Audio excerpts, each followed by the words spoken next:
Sejak merdeka pada tahun 1945 hingga saat ini, kursi Presiden Republik Indonesia hampir selalu dipegang politisi berdarah Jawa.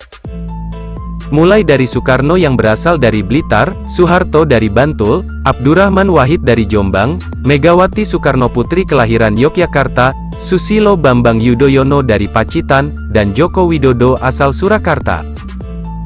Satu perkecualian adalah, saat B.J. Habibie menjadi presiden menggantikan Soeharto yang mundur dari jabatannya pada 1998. Hingga saat ini, pria kelahiran Parepare, Sulawesi Selatan itu, menjadi satu-satunya presiden Indonesia yang bukan beretnis Jawa.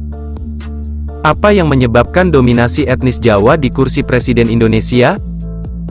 Namun sebelum kita lanjut ke pembahasan berikutnya, mari yang baru gabung luangkan waktu beberapa detik untuk mensupport channel ini, cukup dengan cara mengeklik tombol subscribe dan aktifkan notifikasi loncengnya, agar sahabat sekalian tidak ketinggalan video terbaru dari channel ini.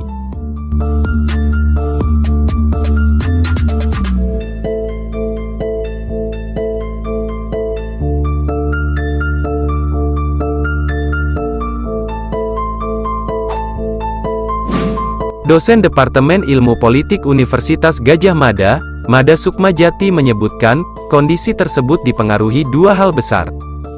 Itu terkait dengan parpol yang mencalonkan dan perilaku memilih masyarakat kita, ujar Mada saat dihubungi Kompas.com. Mada menjelaskan, para elit partai politik masih menggunakan asumsi aliran atau perspektif sosiologis dalam mempertimbangkan proses pencalonan, karena dinilai lebih efektif untuk mendulang suara.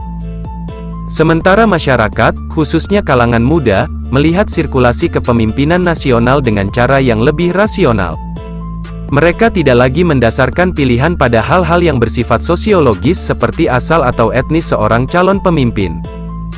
Sayangnya perilaku memilih masyarakat akhirnya dipaksakan untuk menggunakan perspektif yang sama dengan partai politik, yakni sudut pandang sosiologis. Pilihannya sudah ditentukan para elit parpol. Masyarakat akhirnya hanya memaksakan pertimbangan rasional dalam keterbatasan pilihan yang ada, ujar Mada.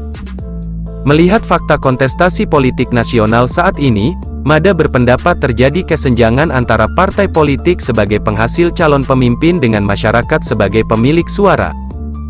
Jadi kayaknya ada gap, ini antara elit golongan tua, dan rakyat terutama golongan muda. Elit tua masih melihat pentingnya politik aliran, sedangkan rakyat muda melihat sirkulasi kepemimpinan nasional dengan cara yang lebih rasional, tuturnya. Padahal menurut Mada, para calon pemimpin yang berasal dari luar Jawa memiliki potensi yang sama besarnya untuk berada di jajaran eksekutif negara. Hanya saja selama ini proses kaderisasi partai politik bagi calon yang berasal dari daerah belum berjalan optimal. Saya berpikir perlunya kita mengelola proses sirkulasi kepemimpinan, sepertinya harapan ada di sana ketimbang mengandalkan pada pelaksanaan fungsi rekrutmen dan kaderisasi parpol, yang sejauh ini tidak menunjukkan hasil yang berarti, kata Mada. Di akhir penjelasannya, ia memberikan pernyataan bahwa proses politik yang terjadi selama ini merupakan penyempitan dari tiga dimensi politik menjadi satu tema besar, yaitu politik aliran.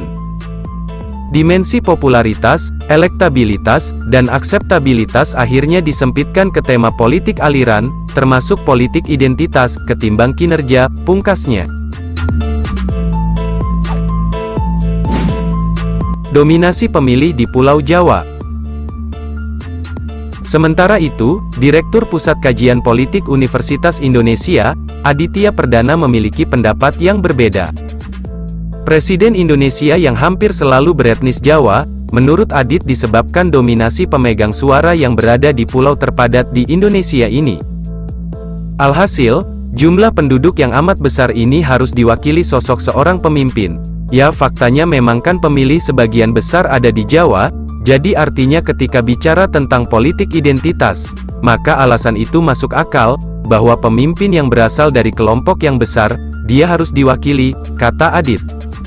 Namun menurutnya tidak mudah untuk menentukan seorang calon pemimpin nasional, ada hal-hal lain yang perlu diperhatikan, seperti pentingnya kombinasi untuk menyeimbangkan kelompok di luar Jawa.